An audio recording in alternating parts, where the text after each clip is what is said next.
Hey everybody, welcome back. It's week 3 in the NFL. Scott Spreitzer here with one of the Sportsbook Hall of Famers in the state of Nevada, Mr. Chuck Esposito. We're coming to you from the Red Rock Casino Race and Sportsbook and brought to you by DocSports.com.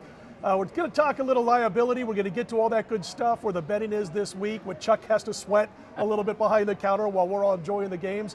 Before we do that though, great STN sports app.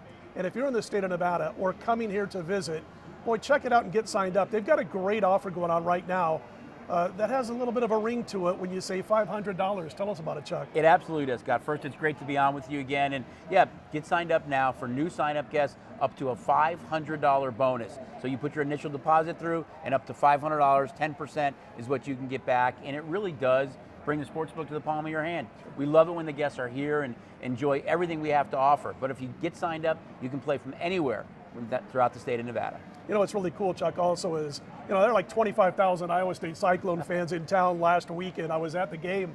Wasn't much of a game, but they put about 25,000 rear ends in the seats of the 35,000 people in the stadium at Allegiant. And, I was talking to some people, and, if you're coming to town to see a show, go out to great dinners, all that kind of good stuff, you can still have fun betting with that sports app. I mean, folks come in on a Thursday or Friday, go to a station casino, get yourself signed up for that STN app. You can check out that $500 bonus that Chuck talked about. And by Sunday afternoon, when you're ready to go home, it takes no time at all.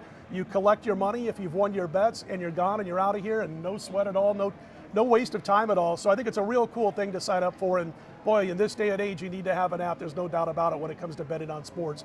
Chuck, last week we talked a little bit about where the liability was.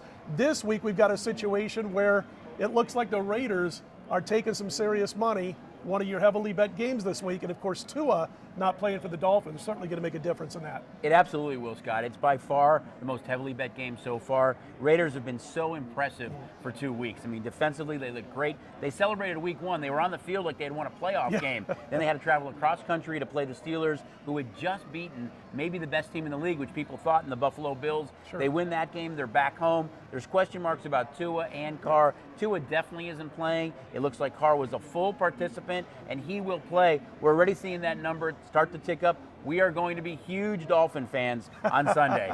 Jacoby Brissett is going to get the start, and he is 7-8 in his last 15 starts, but he is a backup. He's a good backup, but he's a backup. Local bettors in Vegas don't care that he's 7-8. This they are backing the Raiders again this week. I'm trying, man. I'm trying to get some Miami money in there by saying he's almost a 500 quarterback the last 15 starts.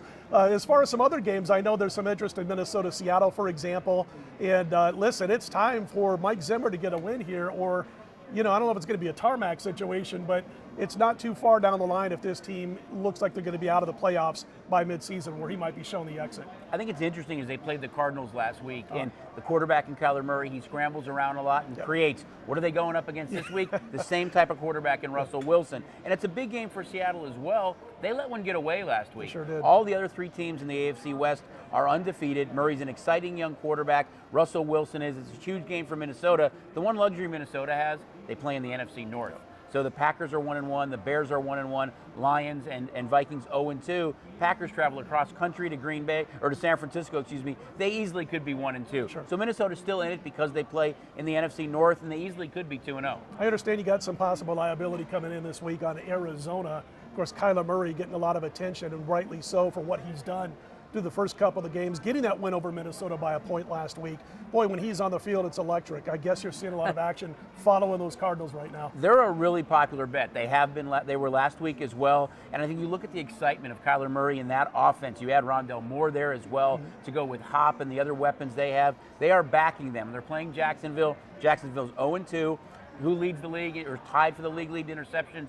Trevor Lawrence. Who has the highest percentage of uncatchable passes? Trevor Lawrence. It's kind of a perfect recipe right now for the bettors to back the Arizona Cardinals. They're really hanging him out to dry by making him throw downfield. He's holding on to the ball too long because everything's a little bit NFL quick for him right now, and he's not used to it. But boy, you'd like to see some play actions early on, maybe a few dump offs, but instead they're having him hold that ball, waiting for things to come open deep downfield, and it's killing them right now. What are some other liabilities you got this week, Chuck? I think the big game, which easily could be the NFC Championship preview, and that's Tampa and the Rams. Rams opened up in this game a small favorite, Scott. The bettors have really said, hey, wait a minute. We are more impressed with Tampa than we are in the Rams. They're both 2-0, but the number is flipped. The Rams are the favorite now. That number is starting to creep up a bit.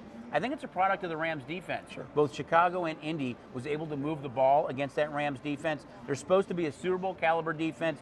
Both teams kind of ran all over them a bit. Right now, Tampa's the favorite, and that number continues to go up. He's Chuck Esposito, Red Rock Sportsbook. Man, if you stop by, come by and say hi. Get signed up for that STN Sports app. We'll talk to you again next week.